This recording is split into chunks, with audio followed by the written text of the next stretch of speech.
So kia ora koutou. We developed the Golf for Life Insights to provide a starting point for the golf sector to better understand the needs and experiences of participants at different life stages, including a strong focus on children and young people. As part of this, we developed a series of personas to provide a broader snapshot into their lives and lived experiences of golf, highlighting their motivations, needs, barriers and frustrations. So as part of this, our vision at Golf New Zealand is enriching lives through golf. Our why is that we wanted more people to value and choose golf as a way to be physically active for life. And we realised that in order to engage and retain more young people in our game, we needed to understand the reasons why they choose to participate, and we needed to recognise and respond to those needs. So the driving factors for us undertaking this project were based around the outcomes we were seeking to achieve. So firstly, we wanted to better understand young people. We realised that there was limited information available to the golf sector to enable them to make informed decisions on young people who play golf. We wanted to use our insights in a creative and engaging way to capture the golfing audience and the clubs that are involved through telling stories and using an emotional connection to engage with them in a way that was meaningful and responsive. We also wanted to use those insights to drive action. So we did this by starting a conversation with our golf sector around it's not a one-size-fits-all scenario. So there are many diverse participants, including young people within the game, and we needed our participation experiences to cater to that diversity. We also wanted to support a bigger conversation around using multiple sources of information to help golf clubs make decisions. So the insights provide them with a strong starting point for this, but they shouldn't replace golf clubs seeking their own voice of the participant and using that local context to shape their participation offerings. We also saw an opportunity to integrate key messaging, such as the Balance is Better philosophy, alongside our strategic outcomes into the insights. And we've also used a number of other approaches, such as creating quality play experiences, physical literacy, and being able to reframe the conversation from always just being about sport to being about active recreation as well. In terms of how we pulled the project together, firstly, we identified golf's value proposition, and it's a game that can be played right across the lifespan. This was validated by our membership data, but also by Active New Zealand data. Within that, we identified 7 different life stages and developed some guiding questions to guide our insights gathering process. So 2 of those life stages were children and young people, and that's a strong focus area for us at Golf New Zealand for growth. We reviewed some national and international evidence, including the Voice of the Participant survey, but we also had a strong focus on capturing qualitative information. So we ran a national Love Golf Stories campaign where participants in the sector, including young people, got to share their voice with us through a series of stories. We also ran focus groups and one-on-one interviews to really get to the heart of some of those motivations and barriers that the participants were facing. We used that information to create a series of personas, and then we brought that to life through visual storytelling and illustrations in order to engage our golf club market. So our output is we've created a document that outlines all the life stages and the different things, and then that can be broken down further into a life stage profile, which is useful for our workshopping and things. So it starts off with what the opportunity is for golf, and then some needs and considerations for that children life stage. It then goes into a series of personas, which have an illustration and a story. And then finally, we've developed some actions for impact, which are based on some best practice research and practical implementation from within our sector. And that provides clubs with a useful starting point to think about things like their learn and play experiences, membership options, facilities, recruitment, retention, etc. In terms of how we have communicated these insights to the sector, we've done that through both digital and physical channels. So all this information currently sits on our website. We sent an email out to the golf sector when we released the information, and on an ongoing basis we use our Facebook Golf New Zealand Workforce channel and our Love Golf Futures community channel, which is a focus on deliverers working with young people, to present some of that information in bite-sized digestible chunks so that it's constantly top of mind for them thinking about the experiences that they wish to create. A key learning that we've had is that we need to do more to support golf clubs to read and digest the information that's available to them. So we think this is a great resource, but clubs are often busy and don't prioritise the time to take in the information.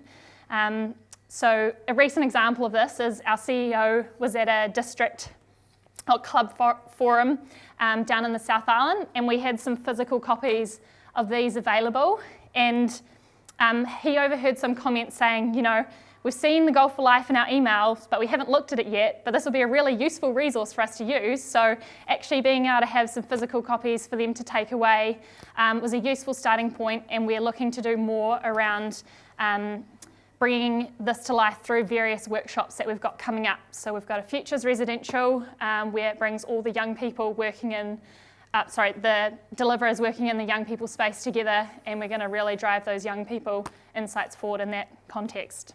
So my advice around getting started with something like this would be to really think about the type of information you're capturing. So we placed a huge importance on capturing that qualitative information because it was those rich stories that really helped us tell our key messages out into the golf sector. Think about the different ways that you collect that information. So we had a national level, a regional level, and a local level of capturing that input. And once you've got that rich information, it's important to start identifying the key themes that you see running across that, because it's from those key themes that you can use to create a series of personas.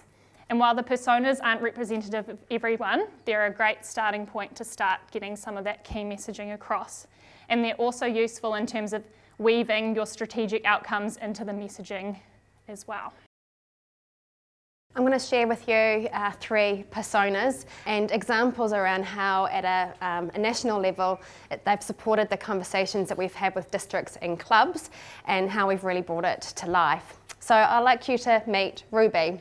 Ruby's 13, she plays golf weekly with her dad and her best friend. She attends coaching regularly, does get a little bit bored when it's very instructional based. She does love to play.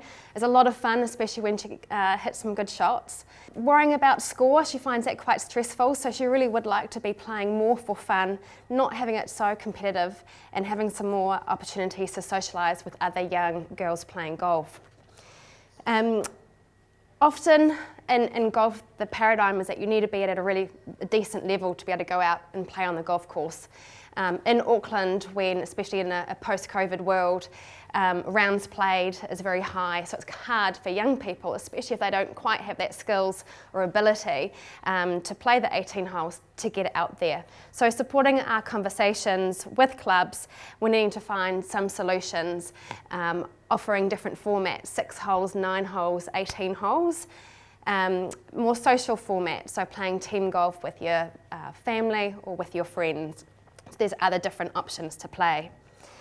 In the Auckland region, an example is that we've created Futures Auckland, which is an arrangement of a cluster of clubs who work together to provide that playing opportunity or that time to play on course.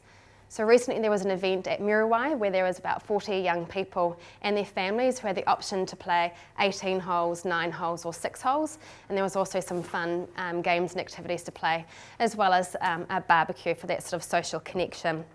So the learning is to really understand the local context, and for us to understand that Auckland golf clubs are really busy. The Futures Hub model is also successful in Canterbury, likewise where some of those main clubs are busy, to try to share that responsibility of providing those playing opportunities. Hemi, I'd like you to meet Hemi. Hemi's 10, he lives rurally. His introduction to golf was time on course with his koro, papa and his uncles. They've even got a few holes on the farm which he loves to have a hit around at home. They don't have a junior program at their club, but you know, it's such a great community feeling and he loves playing with his whānau. But His 11-year-old cousin's better than him, and he really wants to get as good as he is. And there's no coaching at his club, and travelling to another golf club where there is coaching, it's just too far away and it's too hard on his family. So he really would love to get better, get some coaching and meet some other young people. There are just under 400 golf clubs in New Zealand, and we know there's only around 100 that can access the services of a PGA professional.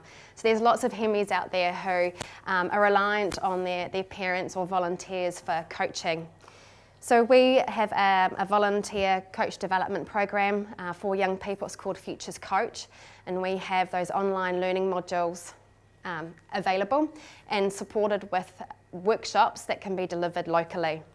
We've also been trialling a club cluster coaching program. So a bit like what Netball New Zealand have done, and we've trialled this in Manawatu, Wanganui with a Futures Development Day, where the area has been split into 4 cluster areas, and in January we invited all the junior members, regardless of their age or ability, to attend a day of coaching to challenge their skills, play games, play a few holes, have a barbecue and meet some other young people.